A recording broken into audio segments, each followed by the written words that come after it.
hire good people and teach them how to coach. And I've been very fortunate to hire good people that hire good people. So when I brought an assistant in, we brought in a fantastic graduate assistant together. Work study, you got to hire work study. You got to find managers. You got to find scout players here. They're not knocking down your door. So you get people that get good people. So it's a different degree of networking, right? And number one thing I try to teach my players is opening up and networking and connecting and shaking hands and looking in the eyes and saying hello.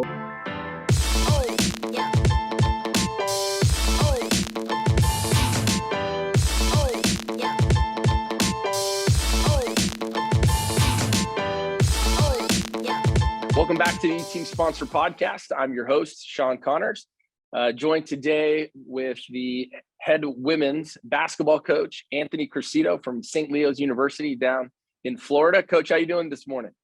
It's excellent. Thanks for having me. You're welcome. You're welcome. Long time no see.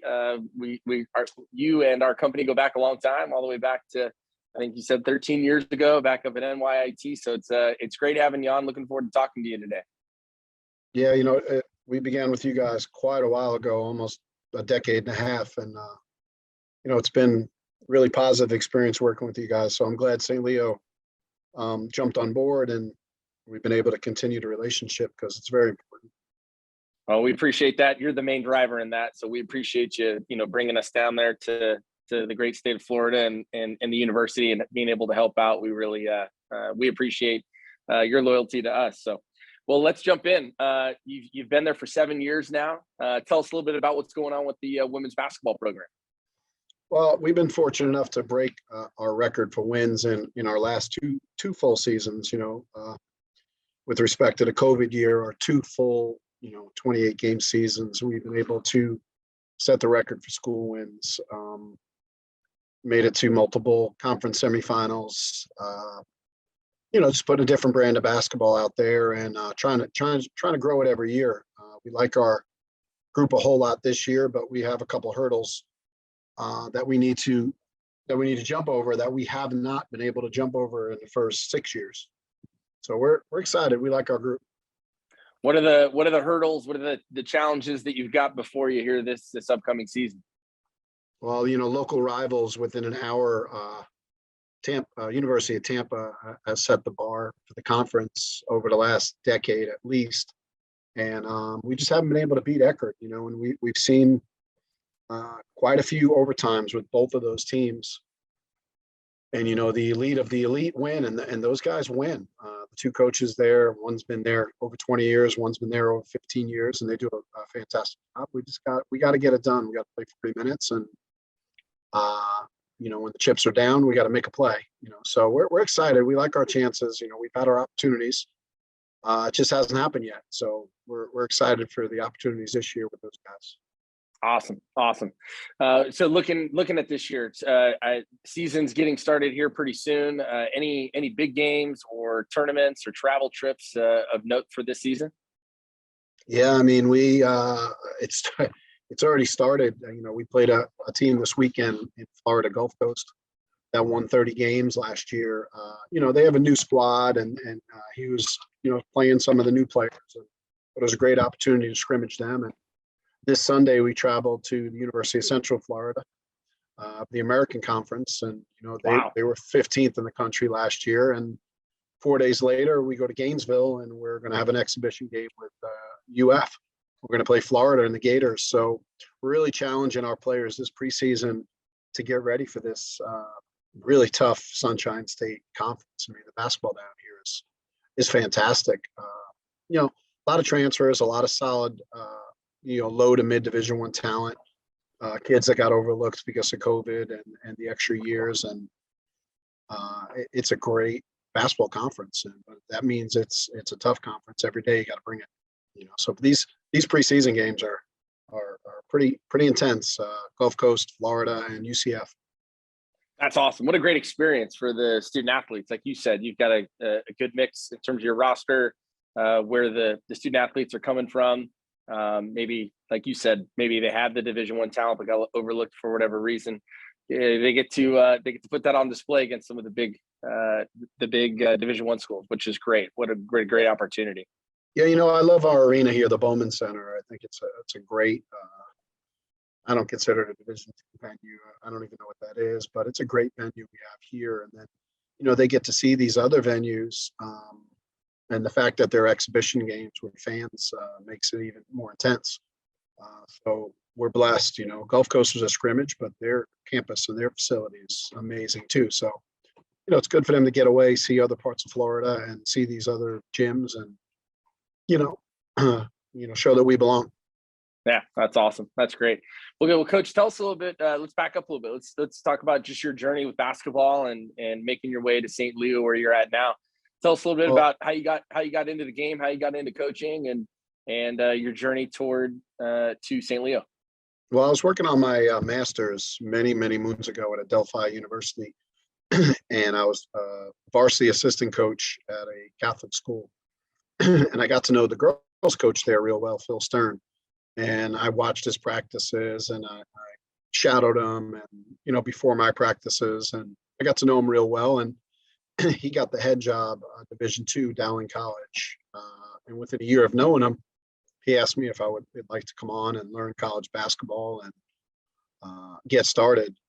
So I jumped with him, and I was Division II assistant for 3 years. He left for another Division II job, then UMBC, America East School, for 20 years. So he was good to learn from right away.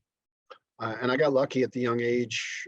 I don't know if I was 24. I was Division II head coach at Dowling College for a couple of years. And the AD there, took a chance on a young kid to learn more about the business. And, we had some success. But I thought it was time to move and to branch off Long Island. So I went and become a Division III head coach at a small school outside of Boston called Mount Ida College.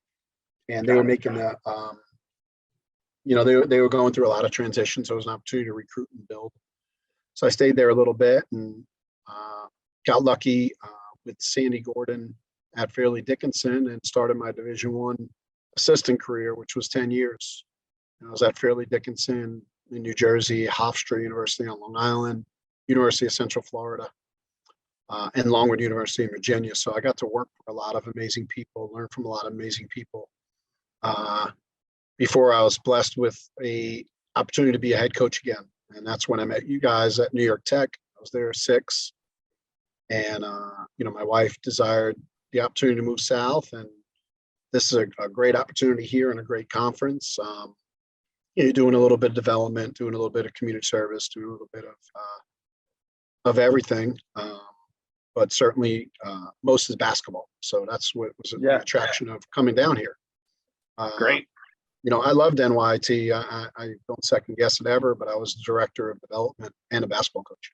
So that's why it was important to get you guys on board to start building our numbers and our goals for the year. So that brought me here. My wife's thrilled. She's a teacher, so she was able to move. And we all have the Division I jobs, but this is my dream job. This is a beautiful place, beautiful state. And I've been lucky to be in this beautiful office with these wonderful people. So it's been a great journey. I don't even know how many years it's been. But shoot, it's close to maybe 26 years in NCAA basketball. So I've been real lucky. Wow, that's great. It sounds like you had some great fortune along the way and you met some great people. Let's talk about some of those people. Every leader has a coach and a mentor in their life, or multiple. I'd love to get a sense. You talked about some great and amazing people that you worked with along the way. Is there anybody that really stands out to you that helped you from a leadership perspective? Well, I learned about recruiting from Phil Stern, and he's now an athletic director in New York City at a Division III. But he was a big time America East coach at UMBC, taking them to the NCAA tournament. So the first week on the job, I'm a kid and a couple years older than the seniors. And he taught me the business, and he taught me what the absolute no's are. And as a young male, I was very fortunate to learn the business the right way. And that kept me in the business. And these young ladies are my daughters, and they were my little sisters then, but now they're my daughters. I'm 50. Yeah. And he was integral in teaching me the ins and outs and the right way to do things. My biggest jump came from Felicia Leggett-Jack. I worked for her at Hofstra for 2 years. She pumped brakes on me quite a bit, and just taught me about defense and taught me about post play and taught me about team building and the right way to do things. And we built Hofstra into a little bit of a giant. And now she's the head coach in the Big East at Syracuse. She's one of the major players in women's sports, not just women's basketball. Just an amazing woman, passionate as the day is long. And my ex-assistant's there, and she's like, I finally met somebody with more energy than you. And I said, well, I learned from her. I learned from her. So that's very difficult to top. Someone that just loves women's basketball and promoting women's sport. Felicia's just a gem of a person. That's great. That's fantastic. fantastic. I connect when I can, and he's available, with Tony Bozzella at Seton Hall. Joe Pellicane at Malloy. Just some amazing people in the business throughout your career that you get to rub elbows with and count on. Just like in your business, I'm sure you got same thing. Yeah, and people that inspire you. Yeah, exactly. I think that's one of the we're in such a people business, right? This is such a fraternal network, and it's a relationship business, and those relationships they transcend sport, they transcend our role and responsibility in the day to day. These people become a major part of our lives, for sure, foundational pieces, no doubt. Well, one of the things you'd mentioned too, and I think this is great. We broadcast this everywhere, right? So there's high school, college, professionals that watch this and listen to this, and I think maybe some aren't familiar with the structure of your role at a Division II college. It's not, we're not at those aforementioned Syracuse's and Seton Halls, right, where you get to show up every day and it's 24/7. I get to lead a basketball program. Talk to us a little bit about the challenges, but also the compelling aspects of being a Division II head basketball coach with some of the other responsibilities you have on the campus. I go with Gino's one of his comments 5 years ago or 7 years ago when I got here is, hire good people and teach them how to coach.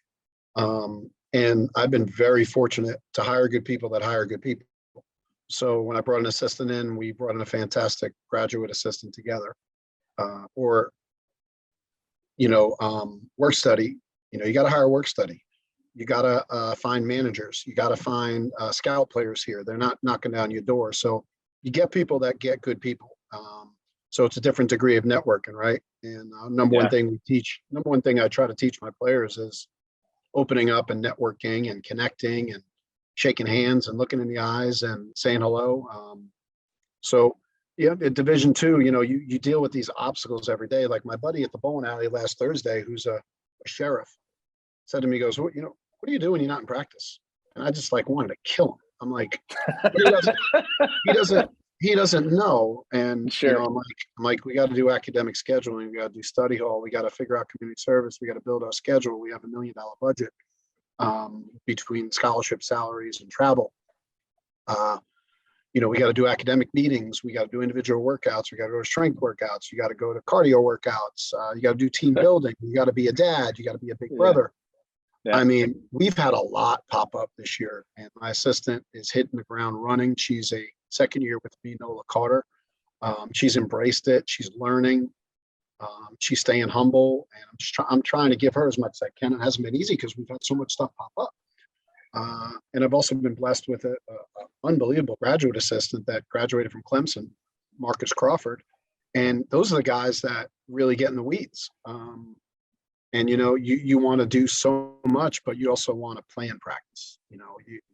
I got 3 practices coming up. When I'm done with you, I'm going to plan Friday, Saturday. They're very important practices going into UCF, and we want to be prepared and what we're going to do, how we're going to cover it. But we're not looking at UCF or Florida. We're looking at our first game on November 11th which is a regional game. So it's, it all got to blend together, right? You're right. You got to be a little more hands-on with sports information and marketing. You got to be a little hands-on with fundraising. We have a development officer, but at St. Leo, it's a different D2, Sean. It's we have our own athletic trainer for women's basketball. Yeah, he does. That's huge. Yeah, we have our own strength coach. Huge. I mean, they do other sports, but when they're with us, they're with us only. Yeah. And I report to my athletic director, but we have an awesome senior women's administrator. We have an awesome associate AD. We have a business athletic director that helps us with every piece of the budgets, and she has an amazing intern. So there's a lot of pieces of support here. And look, I'm not knocking NYT or this or that, but the resources are substantial, and that was part of the reason to want to come down here. I have the niche of development. I loved every second of it at New York Tech. And I'm not closing the door on that in my future. But it's nice to be able to do basketball, Yeah. It's great. You're wearing many hats. I mean, as you're going through that list of things that you guys do, you could circle back. It's like, hey, what are you doing in the summer? People don't realize the whole month of July, you could be in a gym every day recruiting. Yeah. You don't get the summer off. We're not teachers. No. You're doing everything short of maybe, mopping. I shouldn't have said that because my wife is a teacher. My wife's a teacher and she'll kill me. I didn't mean it that way, because some teachers in the summer do work, but I'd be upset with my wife if she worked in the summer. She deserves that time. They deserve it. They work their tails off. They're the most overworked and underpaid not New York, Sean. In the world. New York, they get paid. They get paid. They get taken care of there. That's good. Well, I know out here in California, we wish we could pay them a lot more than we do. But and I think your point's well made too. I mean, that's it. Look, it's not that there's no amount of time, right, that you go by and it's like, it's idle, right? Like it sounds like you've got a great infrastructure in place at St. Leo, and I'm sure there's other Division II coaches or athletic departments that are listening to this going, oh man, it sounds like they've got a really, whether it's secret sauce or they just have great infrastructure in place, and that makes it very compelling to attract people like yourself, or to bring in, like you said, you're recruiting great people into this business and into this school. Right. When you have a great infrastructure in place, it goes a long way. Well, let's talk a little bit about. We're a Division II private, and, it does have its challenges. Sure. And you can have your ebbs and flows with the finances, but the St. Leo's beautiful school with a beautiful upside, and I'm confident that this place is going to be a home for a long time. Yeah, I love it. Yeah. Well, Coach, you talked to us a little bit about you talked about the $1 million budget and everything that you got to squeeze into that, and Sure. I know you're talking about the development hat that you wear as well. Talk to us about what are the needs of the basketball program. What is it that there's some maybe some St. Leo alum that are out there, or some people that are looking to support the basketball program. What is it that you feel are going to be difference makers for your basketball program? You want to be able to provide better nutrition on the road, and that gets challenging with the price of food and taxes and the gratuity and the service fee. So it sounds easy, but when you're traveling 15 times and you're staying overnight, or we're 3 days in Daytona, food expense adds up. So, you try to budget the best you can and get as creative as you can, but you don't want to be eating pizza or Chipotle, or not that there's anything wrong with those guys, but you want to give not all the time best product. What they say, garbage in, garbage out. You want to be, nutrition's big for these young ladies. And one thing we're shooting for is an educational experience over the summer, where the NCAA allows you to do a Greece or a Spain or even a Canada. To get some games over the summer, tie in some education, tie in some culture. We're blessed with a Nigerian, a young lady from Belarus, and a young lady from Egypt. So we have some diversity. We have a lot of kids from the Northeast. But those educational experiences should be part of their 4-year plan. Every 4 years, culturally your program should do something fun. You have opportunities for exempt games in Puerto Rico and Alaska. So that type of stuff. And then you got your personal development stuff, right? It's one of our core values. And, you want to be able to provide, whether it's a shooting machine or a pads or hurdles or ankle weights, just some stuff you could add to your toolbox to make them better athletes. I'd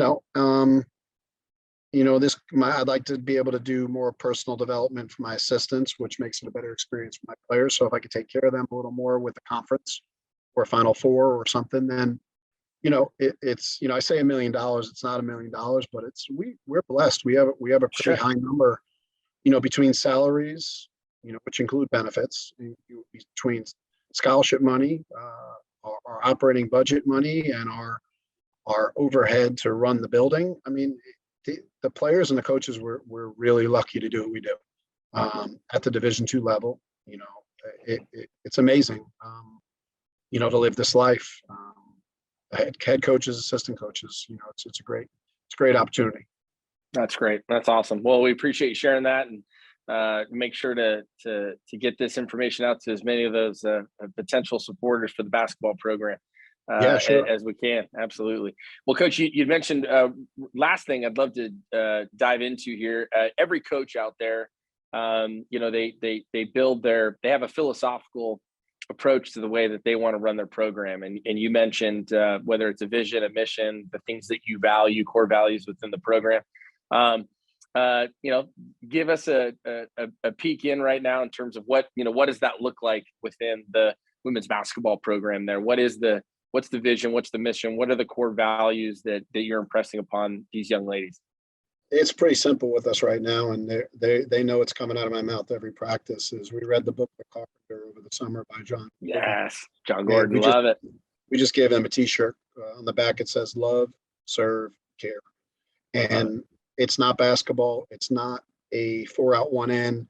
It's not a 5 out. It's not a 3 around 2. It's not an out of bounds play. It's how much they're going to love, serve, care each other. I was never a big Phil Jackson fan until I got here and saw how much talent I could accumulate. And, you start reading some of his Zen philosophies and his love, serve, care with the Bulls, and watching the documentaries and stuff. It's all about these guys. And, that's something I got from Gino, is like, call them my guys. They're my guys. And I'm a big fan of calling them women, not girls. It's not girls basketball. It's women's basketball. Yeah, you don't go say, hey, I'm going to the boys game tonight. You're going to men's basketball. Yeah. So it's a little interesting. I learned that from Felicia, is we're women. But anyway, the love, serve, care is our biggest. Our university is governed by 6 core values that they're aware of. And then you kind of build into that. But you got to make these players believe in each other, support each other, have each other's back, and the rest just the talent takes care of itself. But if you don't have both, you're not going to win. And we think we have the talent. My big belief is, they've got to want it for each other. So the book, The Carpenter, and I'm giving a plug here, not that he needs any plugs. Yeah, John. Phenomenal book. Sure, yeah, one of the better ones that are out there. And I'll give you another tidbit. One of his disciples, Jamie Belcher, he's on Twitter. He has a unbelievable forum called the Leadership Playbook, and it's like a 8-minute video every day, followed by questions. And we use that. We started using it more finally, and players respond to it. It's a great exercise you could do daily, or you could do once a week. It's I love great. it. All right. Well, I'm locking that one in. I'm going to make sure that's a follow on Twitter, and I'm going to start jumping into that too. I'll report back after a short time here and let you know, but that sounds like a great one. I'm all over that one for sure. Yeah. Awesome. Well, Coach, hey, we really appreciate you popping on. It's been great to catch up with you. It's been too long. I know it's been, I think last time I saw you, I probably didn't have nearly as much gray hair, but I thought you guys would want some E-team plugs. Hey, we'll take one. And we never want to bring anybody on and make that, like a requirement. But if there's anything that you're willing to share on our behalf, Coach, we'll give you the floor. Please do. I don't believe my career takes off to a beautiful place like Florida or in a conference like this without E-Team. I mean, the money they were able to help us secure the right way by building thankful relationships and tax understanding relationships for people. And then came the video production with it and the different ways you could touch people and reach people. And also the way they facilitate how we're using the money and that the money does go right to the basketball programs. We couldn't do it without E-Team. And I'm glad it's a part of St. Leo because every university, public, private, is different. And they think they can do it themselves, which is admirable. But you're not going to find a campaign to raise money easier or user-friendly or as profitable as E-Team. They're 24/7. They're available on the phone. And I'm trying to get my daughter's organization to use you guys. It's just Cool. it's a slow process, but they raise a lot of money. But they don't. I got to get them on board. Maybe I'll send them this podcast so they can. Yeah, there you go. Tell them how great this there is. You go. Yeah, but I do appreciate you guys, and thank you guys for everything you do and for being available. If you could stay on a second, I did have a couple questions after you shut this off. Yeah, absolutely. We could definitely do that. No, I appreciate you sharing that, Coach. It's awesome to hear that. We I think that's we talk about our vision and our mission, and it's the same thing. We want to be the most supportive and trusted choice when it comes to fundraising, and we feel like if we can make sure every single day that we lean into that mission. This is great. This is great for me to share for recruiting, because you allowed me to tell my journey and what's important to me as a program. The questions were exceptional, so I appreciate you guys. You're welcome. You're welcome, man. This is great. Like I said, this is it's you talk about love, serve, and care. I mean, we talk about that here in our office as well, or with this company. Culturally, that's important to us. Relationships are important. And hey, if we can get your story out there, if this is going to help you in your career and what you're trying to build there, we'll do it again too.